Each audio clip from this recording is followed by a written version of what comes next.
Hey guys, what's up? So welcome back to my channel. I wanted to do a quick little video. I'm going to try to be making more videos more often and sharing more of my journey with you guys. And now since I have my ring light, my video quality is a lot better and I'm starting to be allowed to use my arms and stuff a lot more, and so I'll be able to set up backgrounds and finish making the different things I wanted to be in my background and stuff like that. So things are happening. I'm really super excited. Right now I'm trying to get sponsorships, so if you want me to sponsor a video or do a sponsored video, not sponsored video, I don't have money for that. Anyways, let's talk about what we're actually here to talk about. So as many of you know, I have had several surgeries. I've had 1, 2, 3, 4. I've had 4 just on this arm, hand, wrist area, you can see there. This was the very first one, and 1, 2 went over this same scar here, and then I have a carpal tunnel that they did when they were doing this other side here the first time. And then I also, you can't really see it anymore, but there's a little dent in my pinky because I dislocated, fractured it, and so they had to put a pin in it. And then I had to have my wisdom teeth surgically removed. Like, they had to remove a little bit of my jaw too, like shave it down just a touch.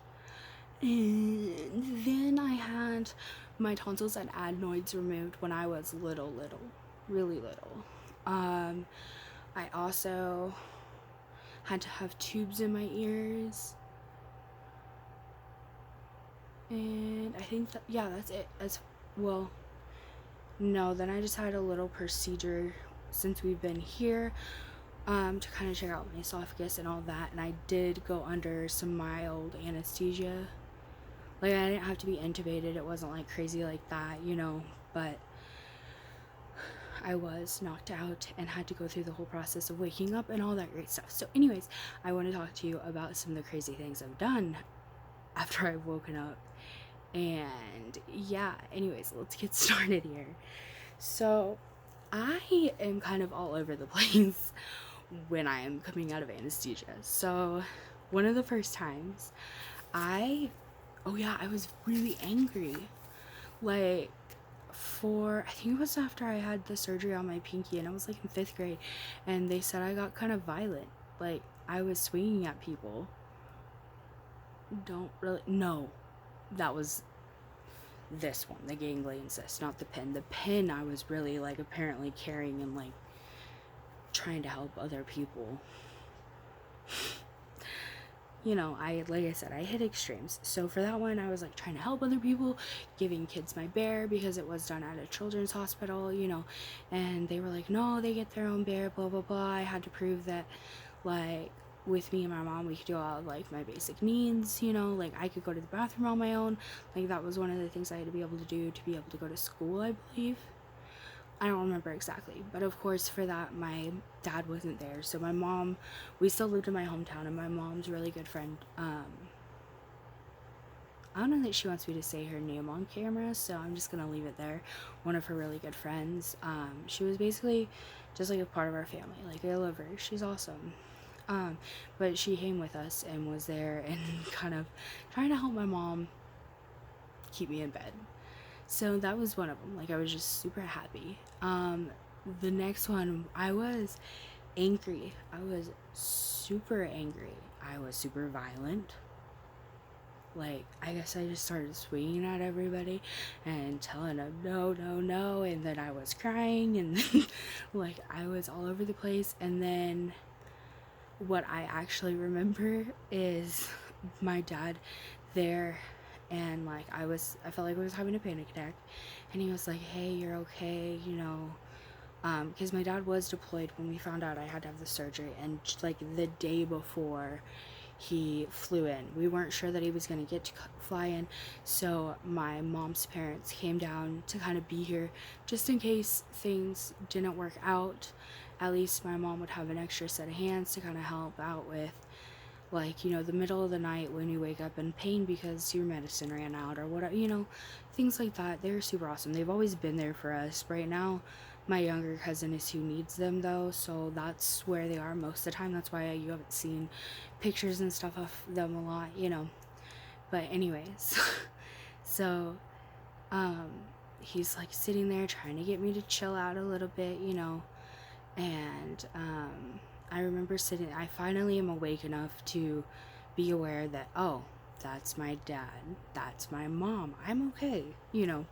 And I'm like, they had the little nostril oxygen things, you know.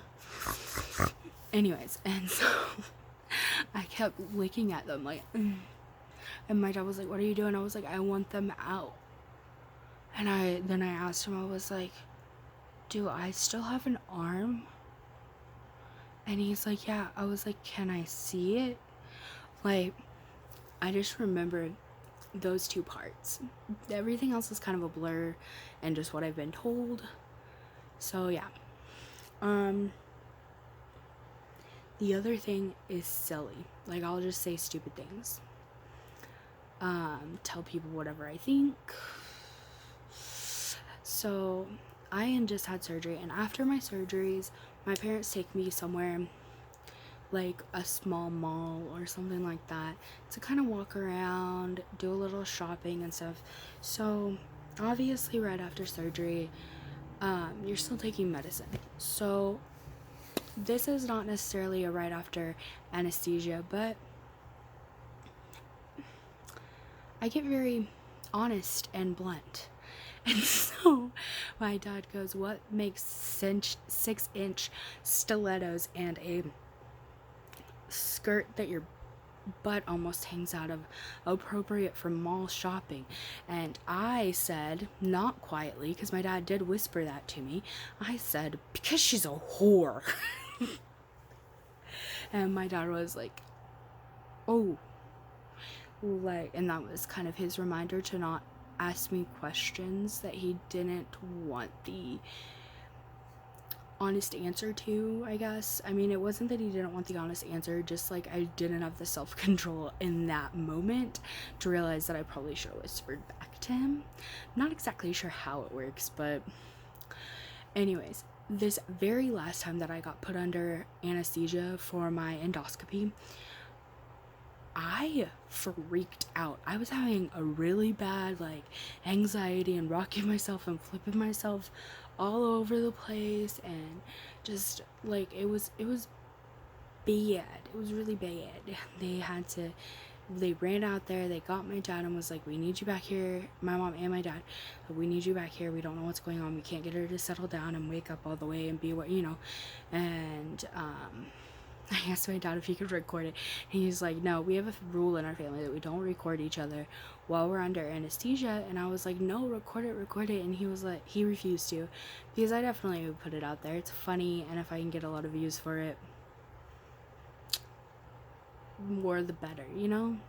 But no, he was like, no, we're not going to do it, I don't want you to regret that, you know. So, and I appreciate him looking out for me, don't get me wrong, I'm not saying like, oh, my stupid dad, you know. But yeah, so he came back there. It took me a while to come out of it, longer than they expected, but after I was out of it, I was good. I didn't really have a lot of issues.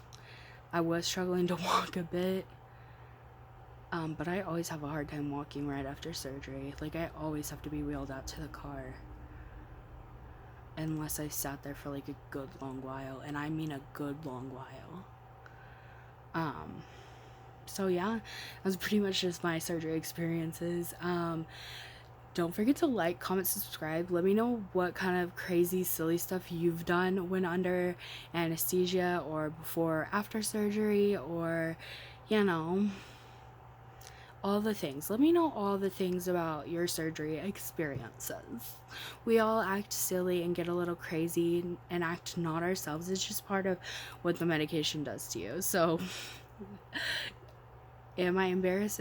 No, it's hilarious, okay? And it's okay to laugh at yourself sometimes, guys. So anyways, that is, I guess, my advice for the day. Don't be afraid to laugh at yourself. Ha! Bye, guys.